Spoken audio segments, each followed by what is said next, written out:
This is Liberty Revolution Radio.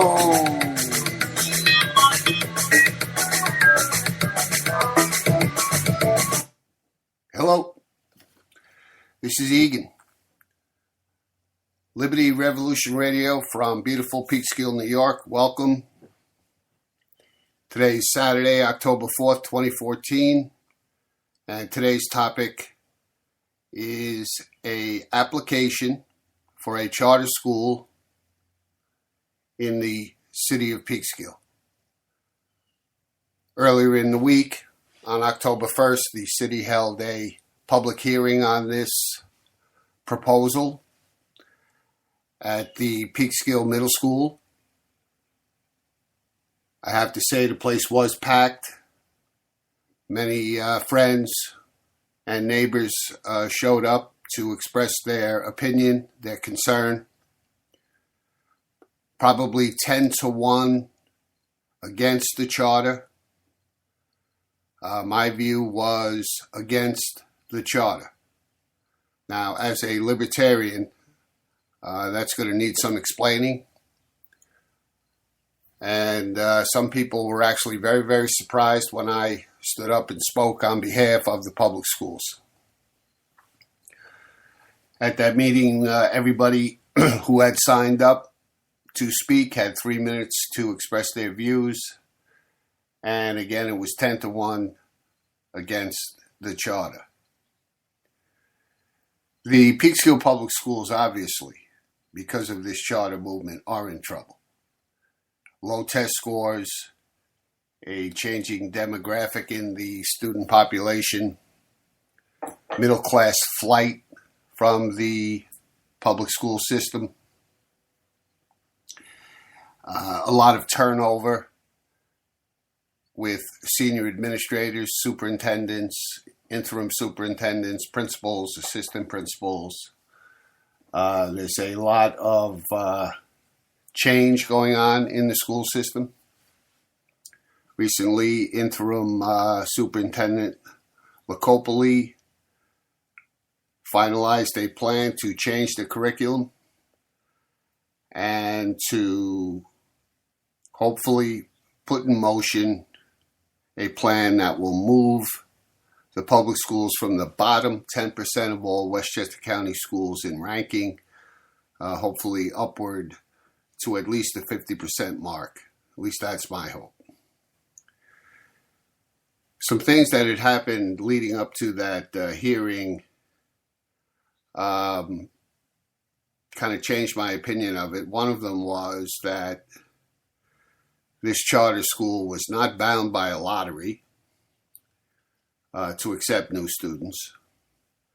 This charter was being funded by the Archdiocese of New York.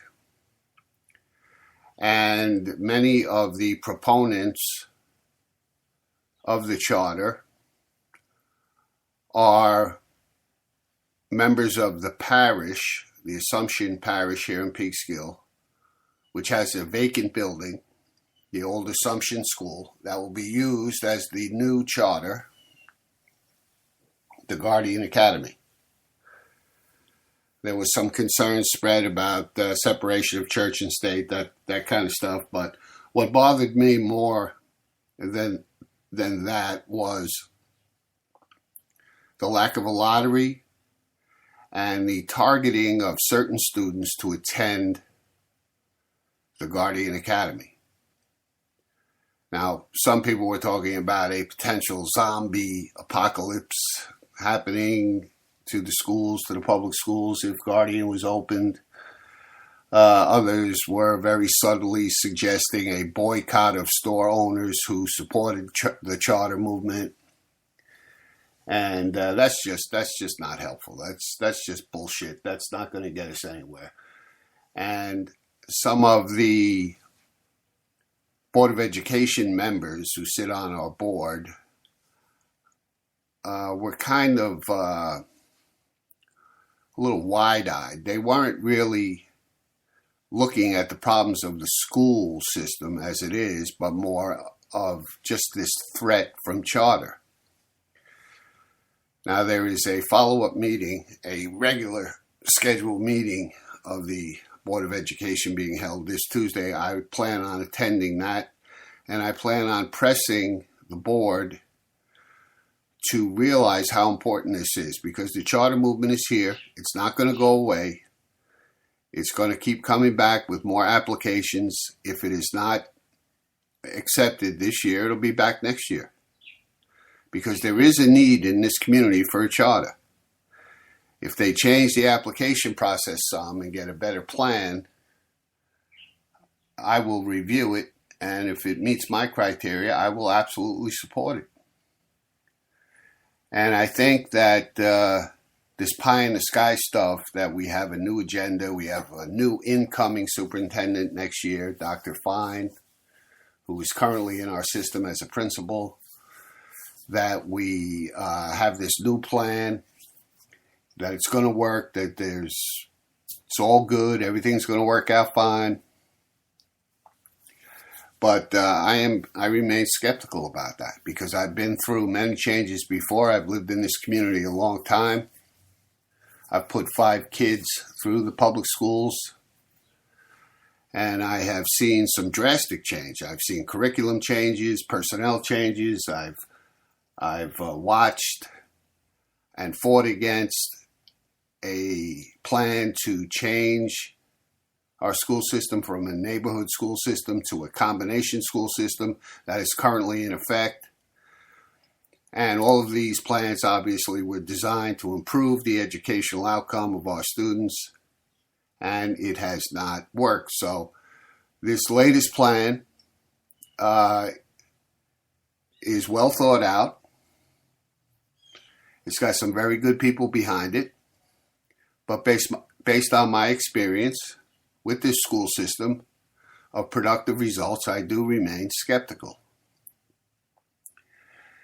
So on Tuesday, this coming Tuesday, I will be at the Board of Education meeting, and I will be asking questions, and I will be trying to get some answers on how long this plan is going to take. And if it's one of these 5-year plans, I mean, what happens to the kids in those 5 years? Do they just get shuttled to the side, or what? So I will be asking those questions. I have some music here lined up. Let me see if I can get it rolling. It's from a guy I've known for many, many years, Tommy Dudley. I knew him as TD. He's from Yonkers. And here we go. Let's hear what he's got to say here. Can't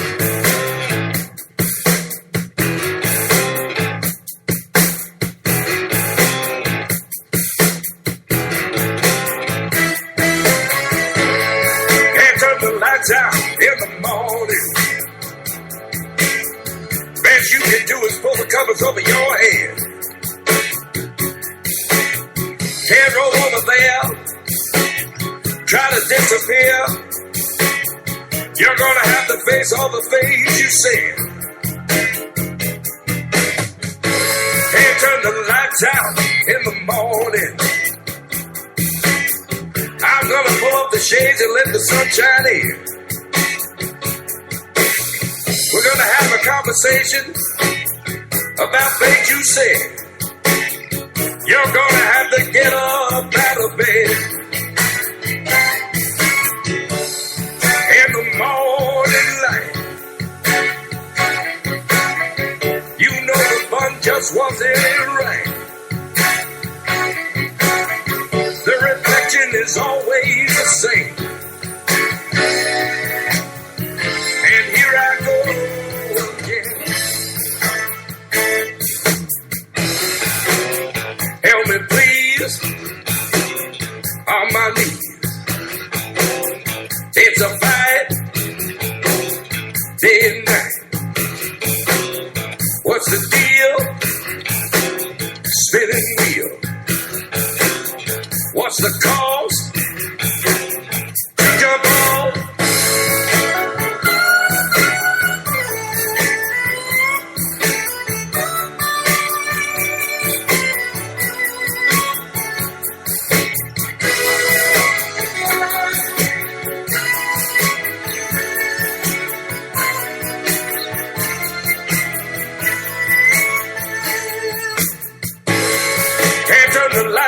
in the morning. Best you can do is pull the covers over your head. Can't roll over there, try to disappear. You're gonna have to face all the things you said. In the morning light, you know that fun just wasn't right. The reflection is always the same. And here I go again. Here I go again. Here I go again. Here I go again. Here I go.